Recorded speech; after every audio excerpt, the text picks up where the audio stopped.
it's Mel. I am back, and this time we're going to talk about the beginning, right? The beginning of when you started noticing that things were off or something just wasn't right with your son or your daughter, and you didn't know what to do. I remember when my son, whose name is Gabriel, I will refer to him plenty of times as Gabe, was about 15 months old is when I started noticing things. He was born term, nothing was wrong. However, during my labor, I was given Demerol. There's no scientific reports out there right now to link any kind of Demerol or any other narcotic right now to prenatal autism development. However, if you do your own research, you might find that they stopped using Demerol during laboring patients due to some adverse reactions during labor. That's a whole nother story. However, Gabriel was born healthy, 6 pounds, 4 ounces, 18 inches, beautiful, beautiful baby. As he got older, probably started hitting landmarks really early. So Gabriel actually started sitting up around 4 months. So he rolled over very soon after that, he started sitting up. So between 4 and 5 months, he started sitting up, crawling between 5 and 6, and running at 10. And the kid didn't even walk. He took like 3 steps and took off. So he was very advanced with his gross motor skills. However, when it came to vocabulary and language development, that's where I really saw a lot of the delay. And I noticed it pretty early. Now, when Gabriel was a year old, I was already pregnant and due with his brother. They were 12 months and 9 days apart.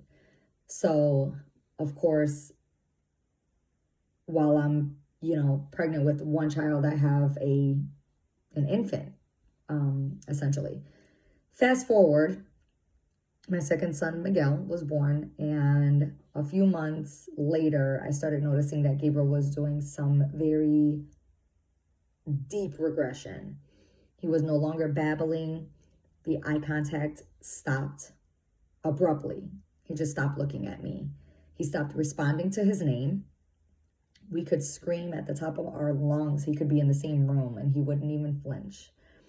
So those markings were abnormal to me. However, at the time I was uneducated, I was young, and I had no idea what was going on. I just knew that it wasn't normal for a baby not to respond or not to at least get startled with loud noises.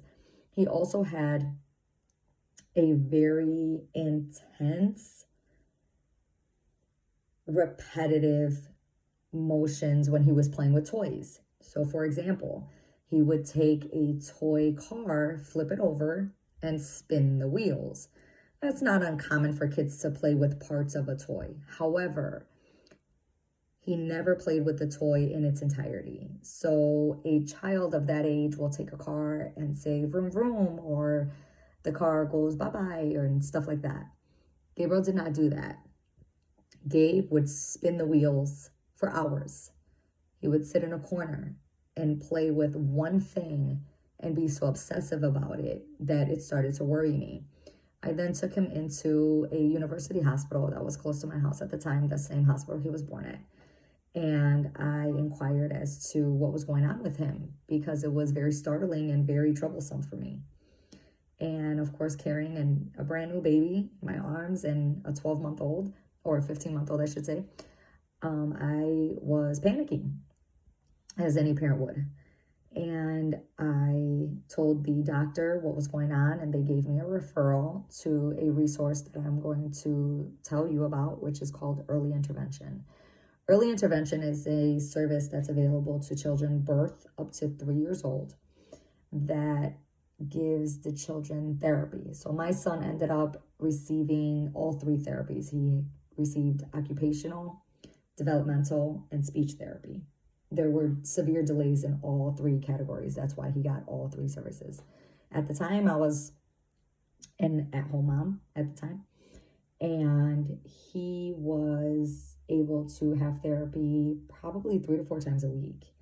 And they came to your house and they brought their own things, their own supplies. They also used toys that maybe Gabriel would like, or in the sense of another family, they will use toys that your child prefers.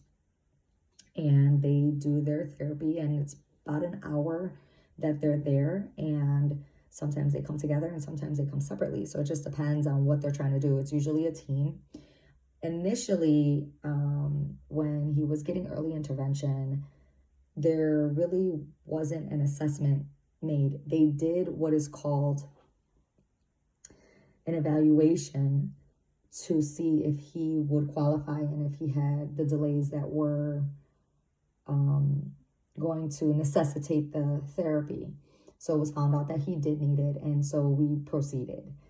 He got early intervention up until 3, and the month of his 3rd birthday, he was diagnosed with autism spectrum disorder. He went through a panel. The evaluation took up to 3 hours. I think I was there for about 3 hours.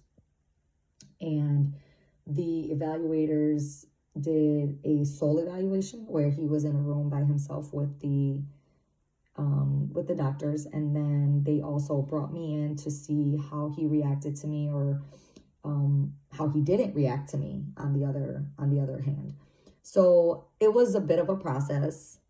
Yes, very highly emotional. A lot of information coming my way. I was bombarded with terms I did not understand. I did a lot of research, a lot of asking, a lot of time at the clinic, a lot of time at the doctor's office, just trying to figure out what was going on and what we were doing and why. The question is always why. I would give you this advice. Do not ask yourself why, and don't blame yourself. God does everything for a reason, and I would say that I lean heavily upon the people who were closest to me and my son, namely my parents, a lot of my friends who were around who knew what I was going through, and I made a lot of connections. Being a mother of a special needs child and connecting with other parents and support groups to help me through that process. Early intervention really helped in the sense of understanding what was happening or what was going on with my child and why he wasn't doing certain things. So they were able to discuss the delay and how it affected him, not how he got autism or how he developed it or why he developed it, but I was able to understand why he behaved the way he did, and it allowed me to grow my patience level, because it is very frustrating, and I am human and a mother just like everybody else who loses their patience and gets upset, and you can close to lose your mind when you don't know what's happening. And it's also the frustration of being a parent and not being able to help your own child. So that can be frustrating as well. Early intervention evaluates for delays in movement, learning, dealing with others, self-help skills, behaviors. And at that point, they do an IFSP, which is like their term for an evaluation with the family. And that's used to set goals for that child. Like you set goals to see, and they ask you, what do you want your child to do? Like where do you see them in 3, 6, 9 months to a year? What would you like to see happen? And they do their best to try to get your child to that point, or at least sometimes it's just a matter of catching them up and finding a way for you to communicate with that child. I know for me, they introduced me to what was called PECS, P-E-C-S, which is a picture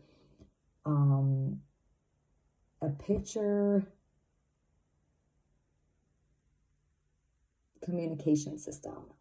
And it really helped me to be able to communicate with Gabe, because it was like impossible to get my point across to him. But in addition to that, it was impossible to understand what he wanted. He did a lot of pointing, a lot of grunting, and those were the things that I wanted to address so that his communication could grow with him along with his brain development and all those other things that he should be doing at that age that he wasn't.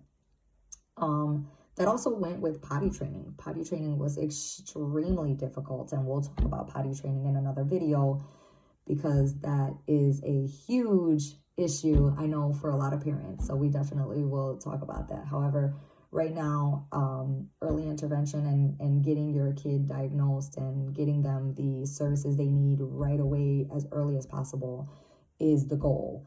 And what you want to do is you want to look for telltale signs of autism. Those signs can be found on autismspeaks.org.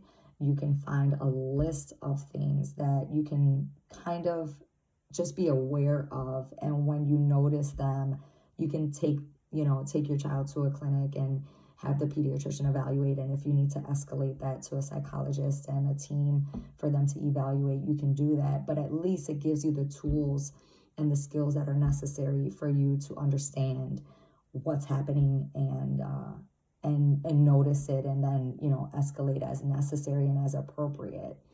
If you have any questions about early intervention in Illinois specifically, please feel free to ask in the comments below.